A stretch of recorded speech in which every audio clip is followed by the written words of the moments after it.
एक धनवान वृद्ध दंपत्ति थे। उनकी कोई संतान नहीं थी। दोनों बहुत धार्मिक थे।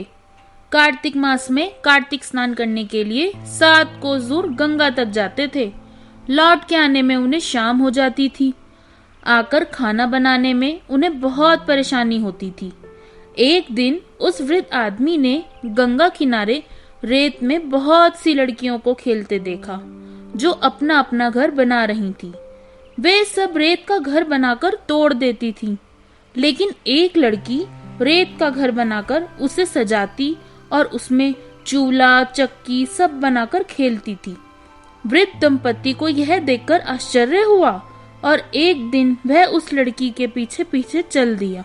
अगले दिन वह घर से आटा लेकर आया और उसमें 4 सोने के सिक्के डालकर उन्हें लेकर उस लड़की के घर के बाहर खड़ा हो गया और उन्हें आवाज लगाई, कोई है क्या? उसकी माँ बाहर आई। क्या बात है बाबा? मेरे लिए इस आटे को छानकर 4 रोटी बना दो। ठीक है। उसने आटा छाना तो उसमें 4 सिक्के सोने के निकले। माँ ने खुशी खुशी 4 रोटी बनाकर उसे दे दी। इस तरह वह हर रोज आटे में 4 सिक्के मोहर डालकर लाता और माँ खुशी खुशी उसकी 4 रोटी बनाने लगी।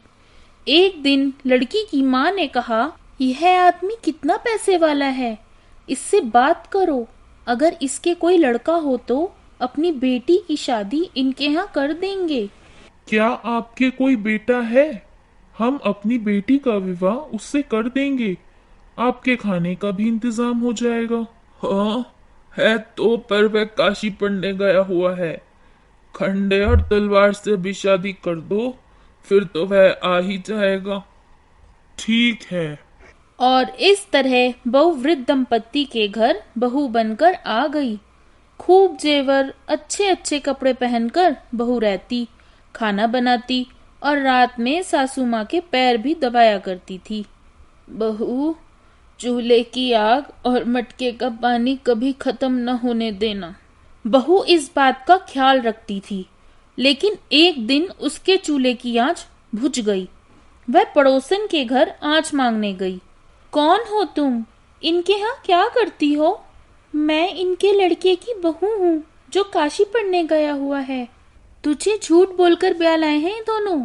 इनके कोई संतान नहीं है। उस दिन बहू परेशान रही। घर में कोई काम नहीं किया। रोटी और सब्जी में पड़ोसन के कहे अनुसार नमक नहीं डाला। जब वे दोनों शाम को घर आए तो बहू ने दरवाजा खोलने में बहुत देर लगा दी। बेटी, क्या बात है, बड़ी देर लगा दी? बहू ने कोई उत्तर नहीं दिया। खाना खाने लगे तो उसमें नमक नहीं था। बेटी, आज तो तुम नमक ही डालना भूल गई। नमक ले आओ।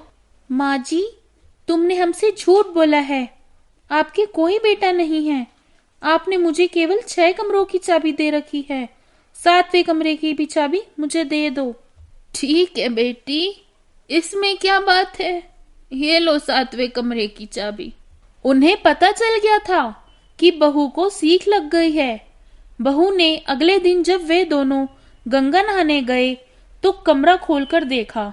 किसी कमरे में बर्तन, किसी में महंगे महंगे कपड़े, किसी में सोना चांदी भरा हुआ था। 7वां कमरा खोला तो वहां वह दंग रह गई। उसमें गंगा बह रही थी। पीपल, पथवारी, तुलसी इत्यादि सब थे और एक लड़का पेड़ के नीचे बैठा पुस्तक पढ़ रहा था। उसे देखकर वह एकदम डर गई। कौन हो तुम? मैं इस घर का बेटा हूँ और तेरा पति हूँ। उसने एकदम ही कमरा बंद कर दिया। वह खुश हो गई। उसने सोचा पड़ोसन ने मुझे झूठ कहा था। वह खूब सज धज के छमाछम घूमते हुए घर में कामकाज करने लगी और शाम हो गई। खूब अच्छे पकवान बनाए और सास ससुर के आने का इंतजार करने लगी। आवाज आते ही एकदम दरवाजा खोला तो वे दोनों खुश हो गए कि चाबी देने से ही यह इतनी खुश हो गई तो ठीक है। माँ जी, एक बात पूछूं? हाँ बहू, पूछो। जब आपके घर में गंगा बहती है, पीपल, पतवारी, तुलसी सब हैं, तो तुम बाहर क्यों जाती हो? बहू, कैसी बात कर रही है? हमारे घर में तो ये सब नहीं है। माँ जी, मैंने खुद देखा है, आओ आपको भी दिखाऊं। बहू ने 7वां कमरा खोला तो उसमें सास को पीपल, पतवारी, गंगा सब दिखाई दी और पेड़ के नीचे बैठा लड़का भी दिखा। अरे बेटा, तुम कौन हो? मैं आपका बेटा हूँ, काशी पढ़कर आ गया हूँ।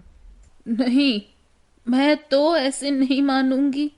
अगर सारे गांव के सामने मेरी छाती से दूध की धार निकलने लगे और बहू का पल्ला तेरे कंधे लग जाए तो सबके सामने मैं तुझे अपना बेटा स्वीकार करूंगी। ठीक है माँ, ऐसा ही होगा। वृद्ध दंपत्ति ने सारे गांव में मुनादी करा दी। सारे गांव वाले एक जगह इकट्ठे हो गए। बुढ़िया और बहू, लड़का भी वहां पहुंच गया। थोड़ी ही देर में बुढ़िया के स्तनों से दूध निकलने लगा और बहू का पल्ला लड़के के कंधे पर जाकर लगा। सभी लोगों ने तालियां बजाई और उसे उनका बेटा मान लिया।